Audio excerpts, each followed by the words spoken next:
드립니다. 아멘. 나음서 그럼 읽어보신 적 있나요?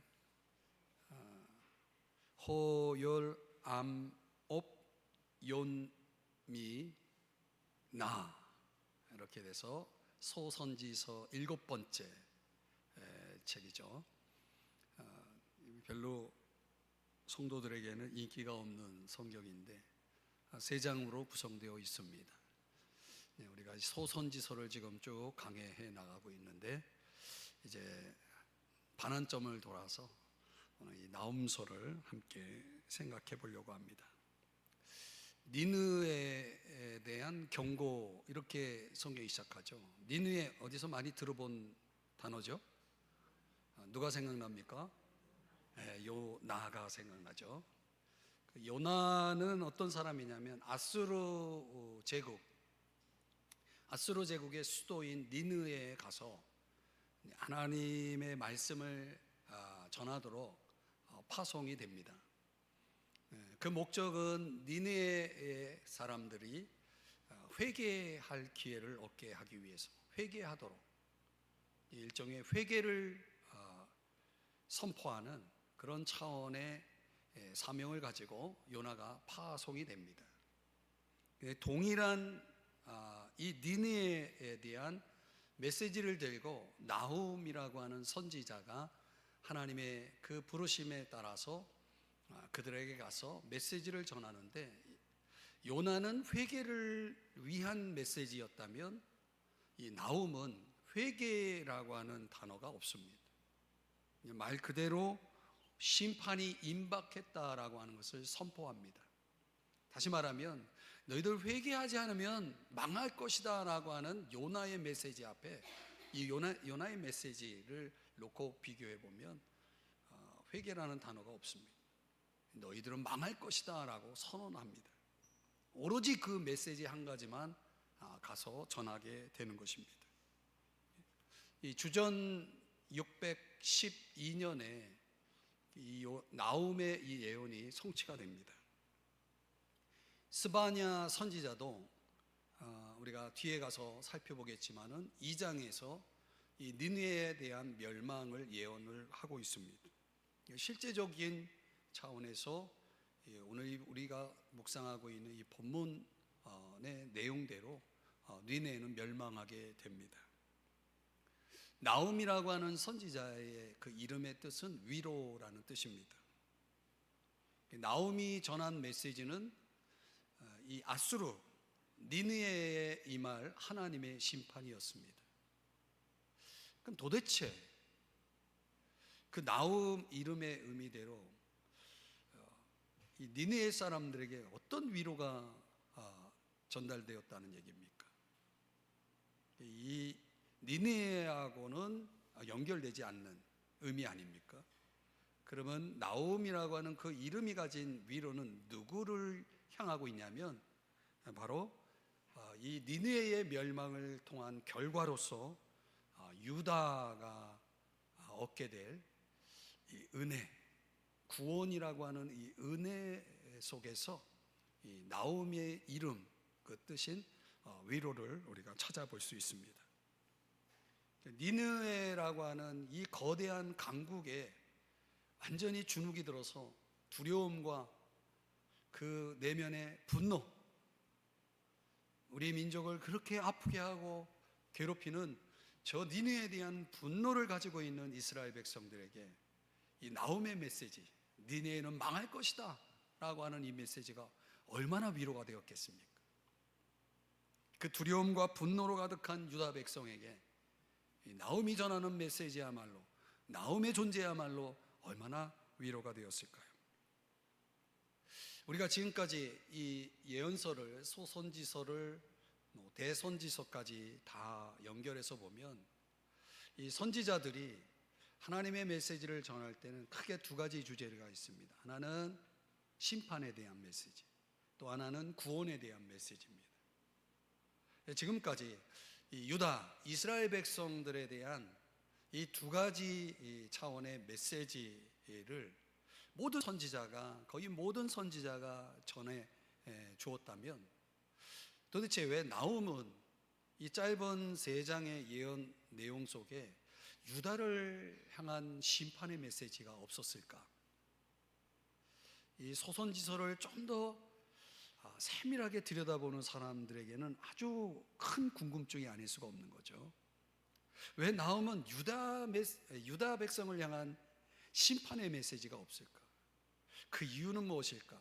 이 구약 예언에 대해서 연구한 학자들의 견해에 의하면 이 다른 선지자와 달리 유다 백성의 죄와 심판을 언급하지 않은 이유는 바로 그 시대가 요시야 왕의 개혁과 연결되어 있다라고 얘기합니다.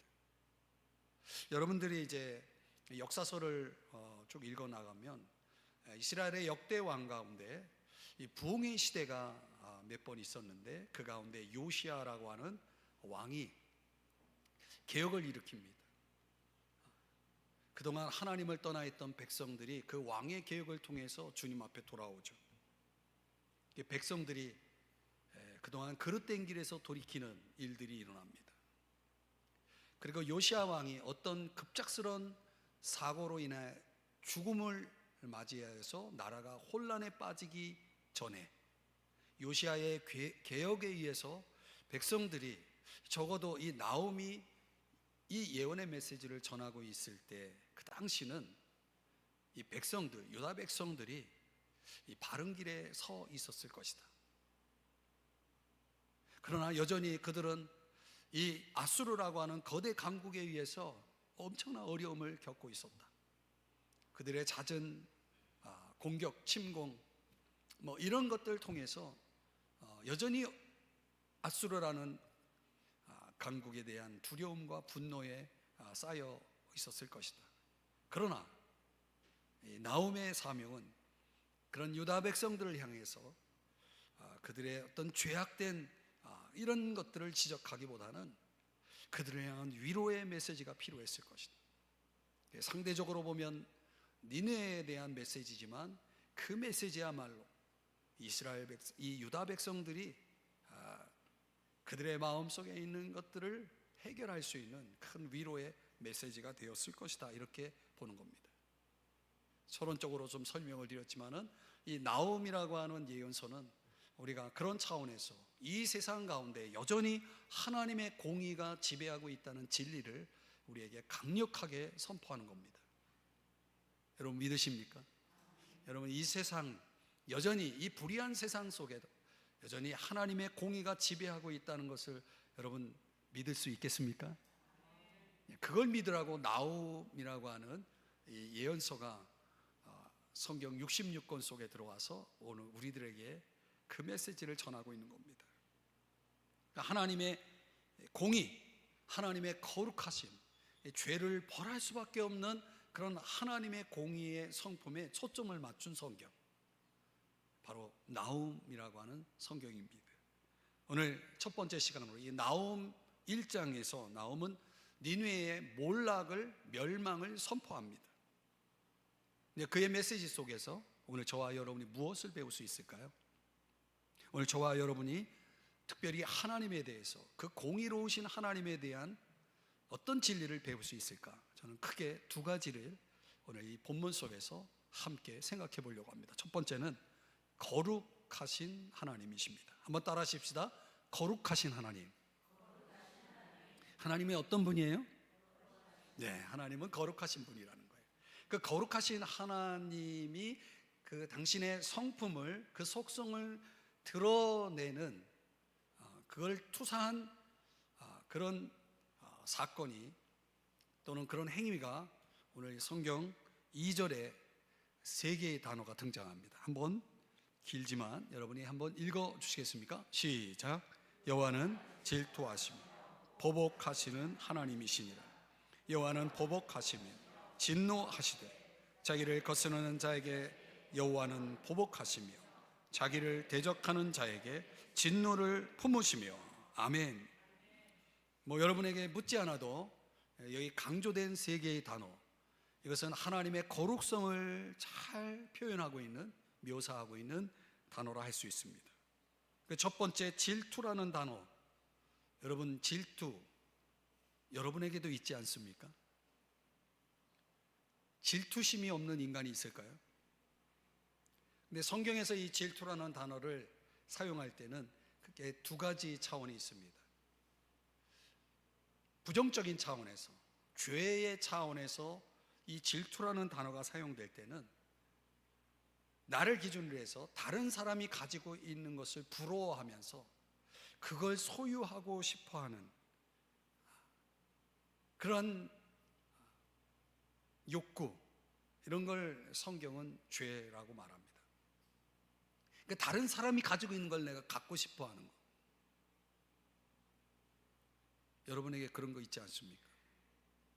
성경은 그걸 죄로 해석을 합니다.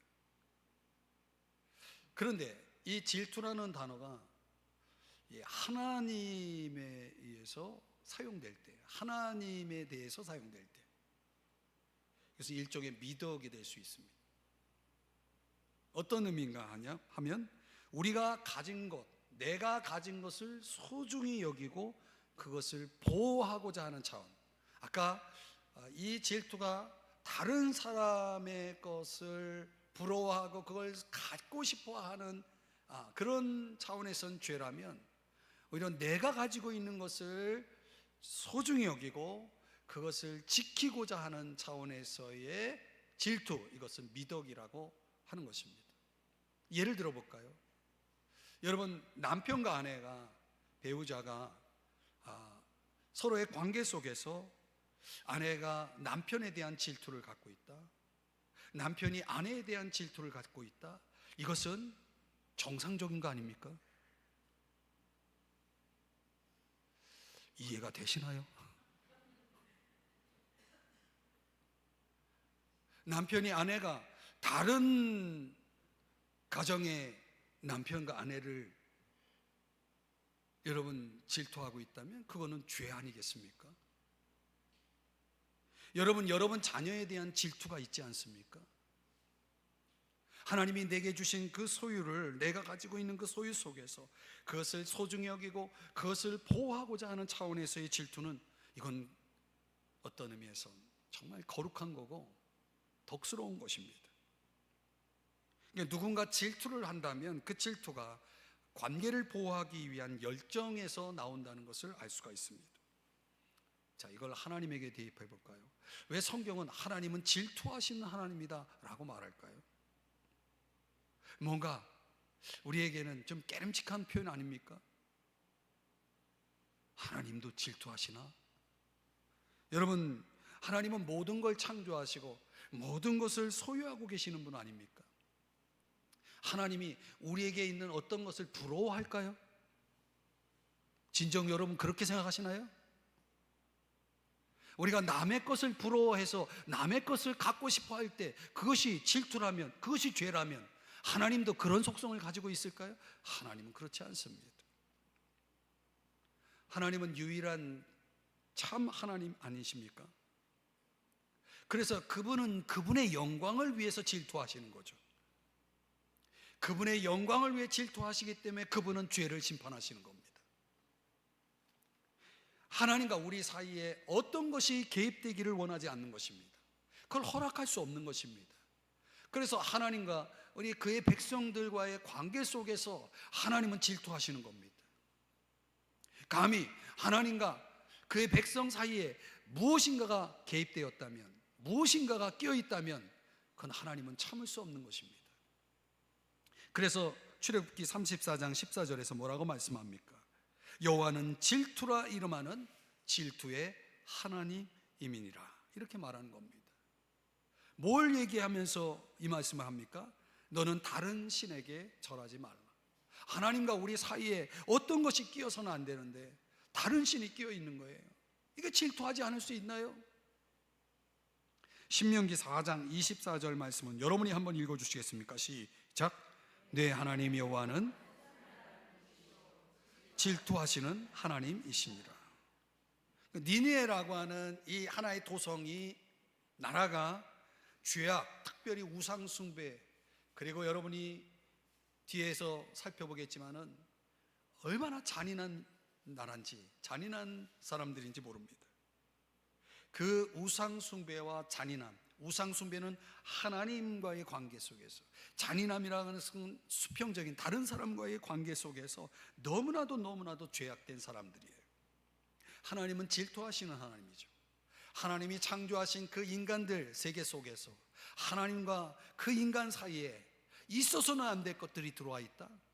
하나님은 질투하시는 겁니다. 그래서 불로 소멸하신다라고 말하는 거죠. 그들이 가지고 있는 교만, 그들이 가지고 있는 그 불법함을 고의적으로 하나님의 그 법을 깨뜨린 것에 대해서 하나님은 불로 심판하시는, 그래서 조금 전에 읽었던 말씀처럼 소멸하는 불이시오 라고 말씀하는 이유가 그것입니다. 여러분 기억하세요. 하나님은요 질투하시는 하나님이시다라는 거예요. 오늘 우리가 하나님을 질투하게 만들면 안 되는 겁니다. 두 번째, 오늘 아까 그 단어 속에서 보복이라는 단어가 나옵니다. 여러분 성경은 보복을 죄라고 가르칩니다. 한번 볼까요? 마태복음 5장 44절에 보면, 여러분 원수가 있다면 그 원수를 우리는 어떻게 하고 싶어 합니까? 갚아주고 싶어 하죠. 그러시죠? 그런데 성경은 뭐라고 말합니까? 사랑하라고, 또 거기에다가 기도하라고, 이렇게 말하고 있는 겁니다. 여기에 대해서 바울이 더 확장 적용해가지고 로마서 12장 19절에서 뭐라고 말씀합니까? 여러분이 한번 자막의 내용만 읽어주세요. 시작. 하나님의 진노하심에 맡기라. 하나님께 맡기라 라고 말하고 있어요. 이것은 하나님의 어떤 속성에 의존하는 겁니까? 질투하시는 하나님, 더 나아가 보복하시는 하나님께 맡기는 거예요. 보복하시는 하나님. 왜 하나님은 보복하시는 겁니까? 그분은 공의롭고 거룩하신 하나님이시기 때문에. 그래서 신명기 32장 41절에서 이렇게 말하는 것입니다. 내 손이 정의를 붙들고 내 대적들에게 복수하며, 그분은 당연히 거룩하신 분이기 때문에 사람들을 심판하실 수 있습니다. 그리고 죄에 대해서 보복하시는 분이시다라고 말씀하고 있는 것이죠. 더 나아가 오늘 이 나훔 1장 2절에서 하나님의 거룩하심을 드러내는 그 묘사하는 단어 하나가 진노라는 단어죠. 이 하나님의 진노, 질투, 보복, 그리고 이 진노라고 하는 단어는 오늘 우리 인간 세상에서는 굉장히 익숙한 단어죠. 우리에게도 진노가 있지 않습니까? 분노가 있지 않습니까? 근데 하나님의 진노와 인간의 진노가, 분노가 어떤 차이점이 있을까요? 우리 인간은 얼마나 자기 중심적인 분노를 가지고 있습니까? 화내지 않아도 될 걸 가지고 뚜껑이 열려가지고 혼자서 화를 내요. 그럴 때가 있어요, 없어요? 그 화를 내면 또 통제불능이에요. 그래 차를 끌고 그냥 건물로 막 돌진하질 않나, 막 흉기를 들고 막 사람들을 막 해야질 않나. 이게 뭡니까? 자기 통제를 벗어나는 그런 차원의 분노. 이런 인간의 분노와 하나님의 진노는 차원이 달라요. 하나님은 그분의 진노를 언제 드러내십니까? 하나님의 권위를 부정하고 하나님의 그 말씀에 불순종하는 그런 모든 것에 대한 일종의 거룩한 분노라고 하는 것이죠. 그러니까 하나님의 분노는 합당한 분노, 마땅한 분노라고 할 수 있는 거죠. 그분은 죄와 상관없는 거룩한 분노를 가지고 계신 분이다. 그래서 오늘 우리가, 저와 여러분이 이런 거룩한 분노, 죄를 범하지 않는 차원에서의 거룩한 분노를 배울 필요가 있는 거죠. 만일 무죄하고 정말 힘이 없는 사람이 학대를 받고 착취를 당하고 이런 모습을 보면서 우리가 아무것도 하지 않고 그냥 가만히 지켜만 보고 있다면 이거 뭔가 잘못된 것이다. 우리 안에 그런 거룩한 분노라는 것이 있다면 어떻게 가만히 있을 수 있어요? 토마스 훌러라고 하는 사람이 이런 말을 했습니다. 분노는 영혼의 힘줄 중에 하나이다. 우리 영혼이 있다면 그 영혼의 힘줄 중에 하나가 분노다. 그것이 부족하다면 마음의 장애를 가진 자이다. 오늘 우리가 거룩한 분노 없이 살아간다면 우리는 마음의 어떤 장애를 가지고 있는 그런 상태인 것입니다. 오늘 이 거룩하신 하나님이 당신의 그 거룩성을 드러낼 때에 그분은 어떤 부분에 있어서 진노하시는 분입니다. 나훔 1장 6절에 보면은 누가 능히 그의 분노 앞에 서며 이렇게 말합니다. 누가 능히 그의 진노를 감당하랴. 하나님은 그 진노하시는 그 하나님의 그 강력하심이 바위들을 깨뜨리신다라고 말씀을 하고 있죠. 바위를 산산조각 내는 힘을 가지고 불처럼 진노를 쏟으시는 너무나 강하신 분이라는 거예요. 인간이 드러낼 수 있는 그런 분노, 어떤 그런 강함 차원에서 나타날 수 있는 그런 분노하고 비교가 되지 않는 거죠. 그래서 하나님은 나훔 1장 3절에서 아주 중요한 말씀을 하고 계십니다. 여호와는 노하기를 더디하시며, 그러니까 하나님은 진노하시는 분인데 동시에 하나님은 진노하기를 더디하신다는 거예요. 뭔가 상충된다는 느낌이 안 듭니까? 그분의 진노가 너무나 강하기 때문에, 권능이 너무나 크시기 때문에 그분이 더디하지 않는다면 그 누가 감당할 수 있겠습니까? 나훔 1장 4절 말씀해 보니까 그는 바다를 꾸짖어 그것을 말리시며 모든 강을 말리시나니, 마치 홍해 바다를 말리셔서 마른 땅처럼 그 홍해를 건너게 하신 그 하나님, 그리고 바다를 덮어 그 애굽의 군사들을 수장시킨 그 하나님, 그분은 얼마나 강하신 분입니까? 그 너무나 강하신 분이 그분의 힘을 통제하면서 그분의 진노를 슬로우하게, 느리게 그 진노를 표하신다는 것입니다. 그래서 우리가 흔히 이런 질문을 던지지 않습니까? 왜 하나님은 저런 죄악들을 보고 가만히 계신가? 하나님은 어떤 분이십니까? 노하기를 더디하시는 분이시다라는 거죠. 그렇다고 하나님은 그 죄를 그냥 눈 감아 주시겠다는 겁니까? 그렇지 않죠. 결단코 그 죄를 벌하시겠다라고 말씀을 하시는 겁니다.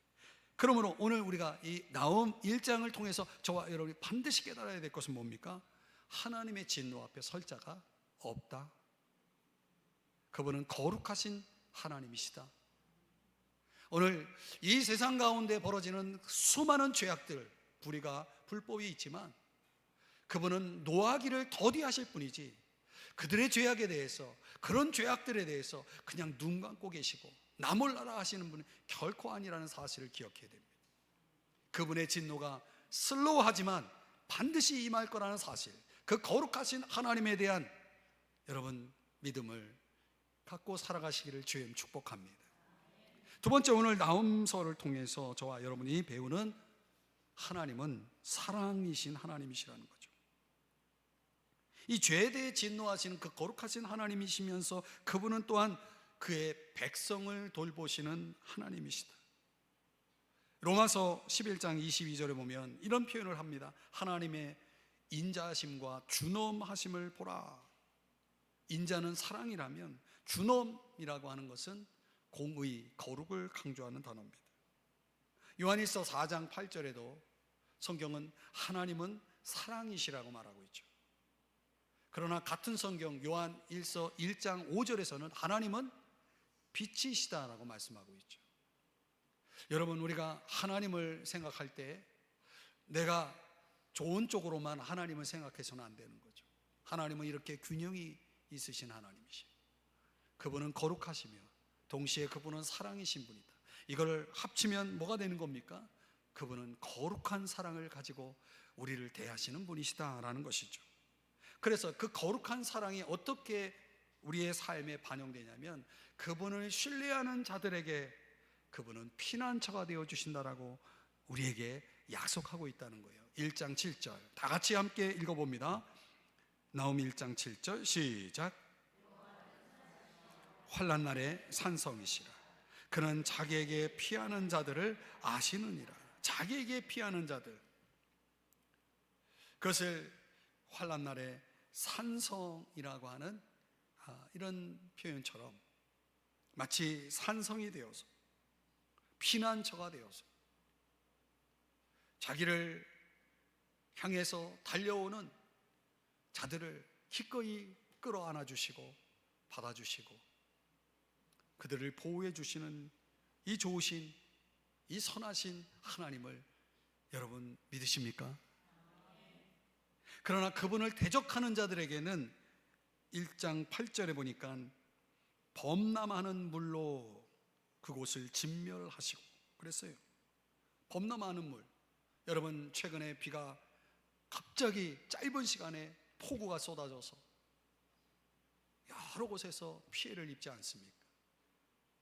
여러분, 그 범람한다는 것은 천이 물이 넘쳐가지고 우리의 삶의 자리를 다 덮고도 남는 만큼 그런 범람하는 물의 그 위력을 여러분 우리가 알지 않습니까?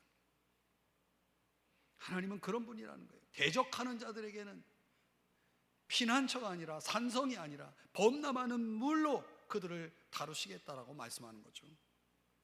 그래서 9절 이하 10절의 말씀에서 보면은 너희는 여호와께 대하여 무엇을 꾀하느냐? 하나님은요 니느웨가 어떤 음모를 꾸미고 있는지 그걸 다 알고 계시고 그들의 계획을 어떻게 하신다는 겁니까? 그들을 실패하게 만들겠다라고 말씀하는 거예요. 그래서 마른 지푸라기 같이 모두 탈 것이거늘 이렇게 말합니다. 그러니까 니느웨의 계획을 하나님 너무나 잘 아시고 그걸 비우시고 그 계획을 완전히 혼란에 빠뜨려서 실패하게 만들 것이다. 그래서 그 내용이 성경 어디 나옵니까? 그들이 실패한 이야기, 하나님에서 실패한 얘기가 어디 나와요? 성경을 읽어봐야 알지. 이사야 36장 37장에 보면 그들이 어떻게 패배하는지, 그들의 음모, 그들의 계획, 그들의 전략이 얼마나 처참하게 깨지고 망가지는지를 잘 보여주고 있는 겁니다. 하나님은 유다에게, 반대로 유다의 백성들에게는 이렇게 말씀하십니다. 12절 13절 그들이 비록 강하고 많을지라도 반드시 멸절을 당하리니.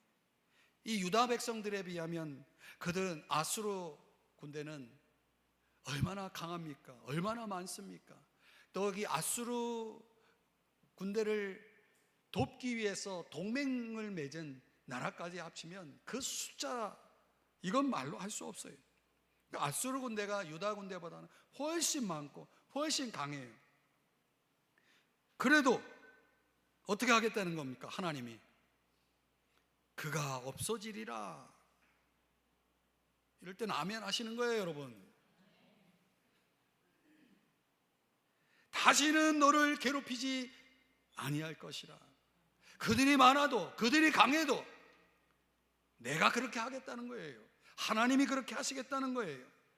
하나님이 유다 백성들의 멍에를 깨뜨리고 결박을 끊을 것이다 라고 말하고 있는 것입니다. 아무리 강해도, 아무리 많아도 하나님이 개입하시면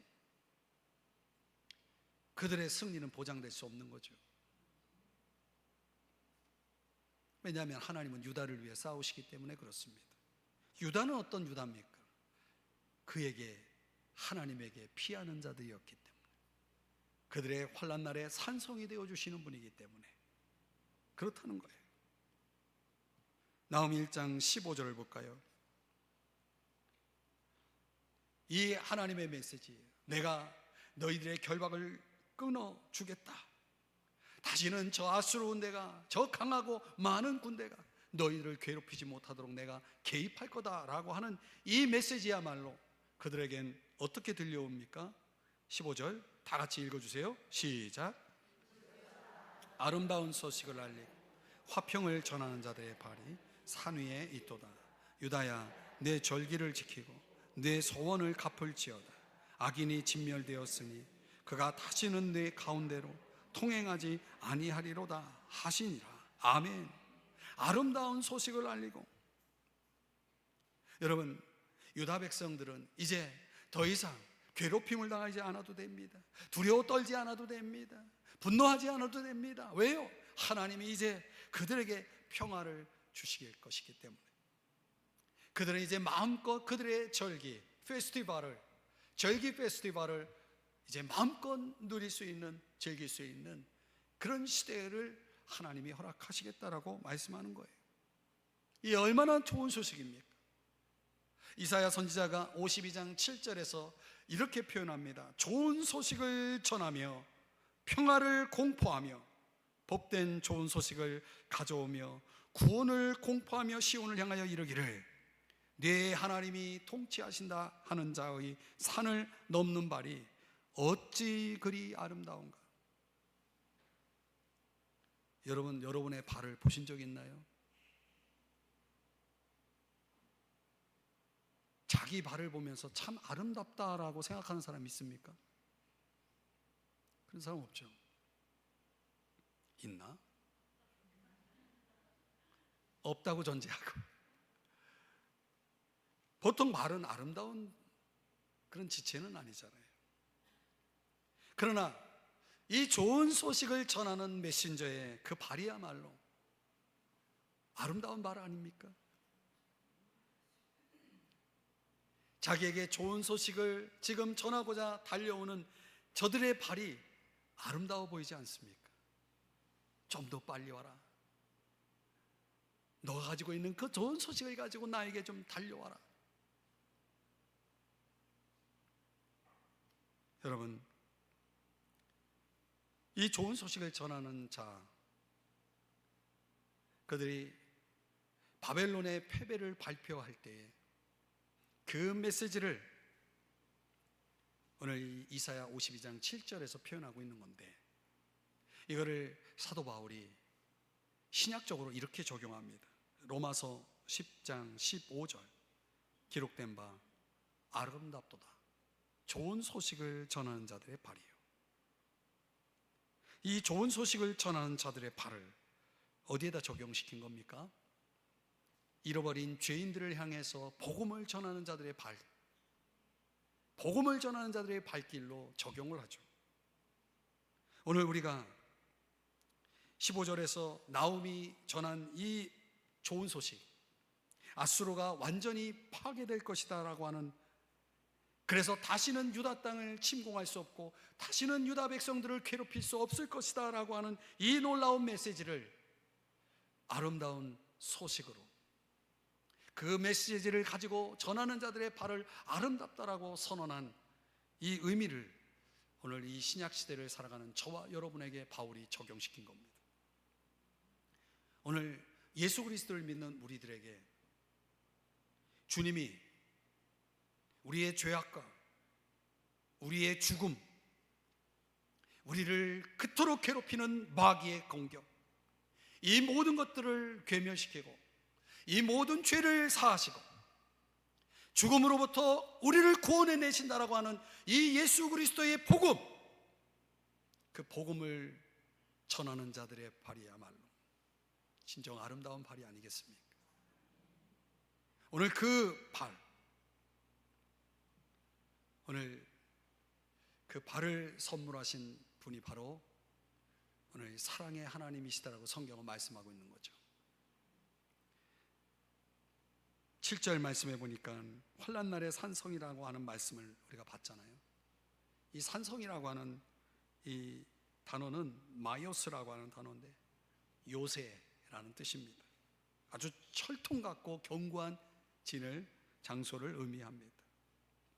그러니까 니느웨 사람들은 스스로 자기들은 요새 안에 있으니까 너무나 자기들은 강하니까 철통같이 지키는 견고한 요새가 있으니 자기들은 안전하다라고 생각했습니다.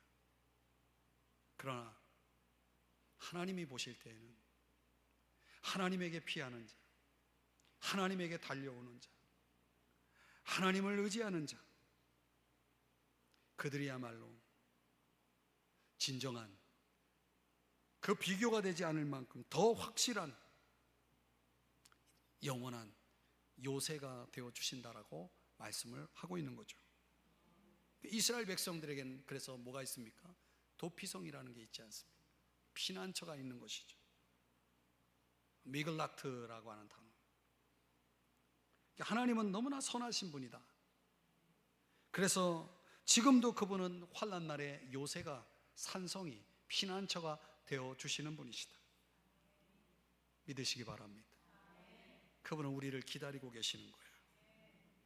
그러니까 우리가 그분에게 달려가면, 그분에게 피하면 그분은 귀찮아 하시는 분이 아니라 언제라도 우리를 기다리시고 언제라도 우리를 만나주시는 사랑의 하나님이신 것을 믿으시기 바랍니다. 얼마 전 비가 많이 내리지 않았습니까? 제가 사택에서 교회를 오고 가다가 이 앞에 공원이 있잖아요. 거대한 개미떼들이 이동하는 걸 봤습니다. 문득 제가 걱정이 되는 거예요. 비가 이제 막 쏟아질 텐데 정말 셀 수 없는 수십만 마리의 개미떼가 이동을 하고 있는 것을 보았습니다. 그 개미들 어떻게 되었을까요? 신기하게도 그 개미들은 자기들의 안전한 피난처로 열심히 이동을 하고 있었다는 거죠. 어느 날 그들은 다시 그들의 존재를 드러냅니다. 수많은 개미들이 그렇게 생존하는 것을 보았습니다. 여러분, 우리의 피난처, 바로 그것은 선하신 예수님인 줄 믿습니다. 그분에게 항상 달려가시기를 축복합니다. 그분에게 피하기를 축복합니다.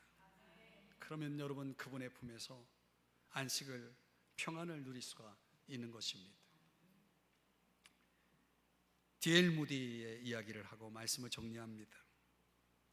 그가 이제 선교를 끝내고 귀국길에 배를 타고 돌아오는데 그 배가 위험에 빠집니다. 사고로 멈춰 서게 됩니다. 그리고 배에 물이 차기 시작합니다. 사람들은, 배 안에 있던 사람들은 너무나 두려워 떨고 있는 거예요. 그런 가운데서 언제 구조선이 와서 구조할지 확신할 수 없는 그때 이 D.L. 무디가 선장에게 집회를 요청합니다. 놀랍게도 그 위험 속에서 사람들은 이 무디의 메시지를 듣기 위해서 거의 그 승객 거의 전부가 그 집회할 곳으로 모여 섰습니다. 그때 D.L. 무디가 시편 91편을 펴서 읽었다고 합니다. 지존자의 은밀한 곳에 거하는 자는 전능하신 자의 그늘 아래 거하리로다. 이 놀라운 시편의 말씀을 그 승객들에게 선포했다는 거예요. 그리고 후에 무디는 그날의 일을 이렇게 기록했다고 합니다. 내 삶의 가장 어두운 시간이었다. 기도 중에 평안이 찾아왔다. 하나님은 내 부르짖음을 들으시고 영혼 깊은 곳에서 이런 고백이 나오게 하셨다. 주의 뜻이 이루어지이다. 자리에 누운 나는 거의 순식간에 잠이 들었다. 참 놀라운 고백 아닙니까? 여러분, 우리의 인생에 얼마나 많은 분심이 있습니까? 잠을 이룰 수 없는 그 불안과 초조함과 두려움이, 염려가 우리의 삶을 덮을 때가, 그 엄청난 인생의 파도가 우리의 잠을 빼앗아가고 마음의 안식을 빼앗아갈 때가 얼마나 많습니까? 이 무디의 이야기 속에 그 결과는 그렇습니다. 하나님이 기도를 응답하셨고 그 배의 승객들에게 선포했던 말씀대로 하나님은 그 배를 구조하시고 예인되어서 모두가 다 안전할 수 있었다라고 하는 그런 해피엔딩의 그 결과를 그 글에서 전하고 있습니다. 이 무디에게 91편은 살아있는 하나님의 말씀이었던 거죠. 저도 이런 걸 우리에게 한번 적용해 보았으면 좋겠다. 오늘 우리 인생의 그 위기 앞에서 하나님의 말씀을 들고 그 말씀을 선포하고 그 말씀을 경험할 수 있는 진정 전능자의 그 그늘이 무엇인지를 맛보는 그런 우리 성도들이 되었으면 좋겠다. 오늘 이 자리에 계신 여러분들이 그런 경험을 했으면 좋겠다라는 생각입니다. 환난 날에 산성이시라고 그분이 약속하지 않습니까? 그분에게 피하고 그분에게 달려가는 사람들에게 기꺼이 요새가 되어주시겠다라고, 피난처가 되어주시겠다라고 약속하고 있지 않습니까? 바로 그분이 사랑의 하나님이 아니고서 누가 사랑을 말할 수 있겠습니까?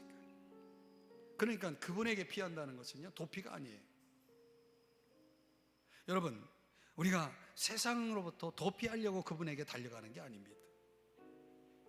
우리가 그분에게 들어가서 그분이 주시는 힘, 그분이 주시는 도움을 얻고 다시 우리의 삶의 자리로 돌아와서 이제 그분의 뜻을 위해서 살기를 위해서 오늘 우리가 그분에게 달려가는 거 아니겠어요? 그러니까 피하는 것은, 들어가는 것은 나오기 위해서 들어가는 거예요. 예배하는 것은 일하기 위해서 예배하는 거예요.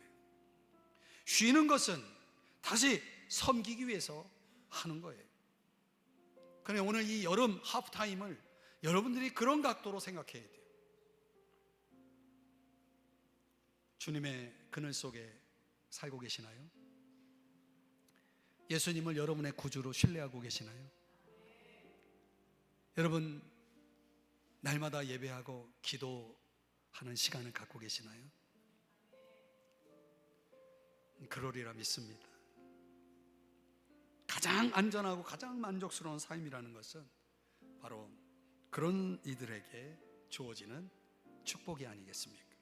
환난 날의 산성, 피난처, 요새가 되시는 주님, 그분 안에 있는 삶은 바로 거룩하신 하나님, 사랑이신 하나님, 그 하나님을 만날 것입니다. 그 하나님 안에서 여러분 순종하십시오. 그 하나님을 의지하십시오. 그 하나님의 부르심에 응답하십시오. 여러분의 산성이 되어 주실 것입니다. 여러분의 능력이 되어 주실 것입니다. 오늘 이 시간 우리가 함께 기도할 때에 하나님께서 반드시 여러분의 인생 속에 베푸실 그 축복, 예비하신 그 평안과 그 안식, 그 만족 여러분에게 다 끌어서 여러분의 삶의 자리에 퍼부어 주실 것을 믿습니다. 오늘 이 시간 뜨겁게 기도하면서요, 우리 주님 앞에서 정말 하나님, 오늘 제가 기도할 때에 믿음으로 기도하게 하여 주시고 전능자의 그늘에 달려가는 그 심정으로 주님 앞에 부르짖을 때에 오늘 주님께서 오늘 저와 여러분 한 사람 한 사람의 그 신음소리를 외면하지 않으시고 거룩하시고 사랑이신 그분이 오늘 여러분을 위해서 일하여 주실 것을 믿고 우리 주님 앞에 뜨겁게 기도하며 나가기를 주의 이름으로 축원합니다. 기도하겠습니다. 하나님 아버지,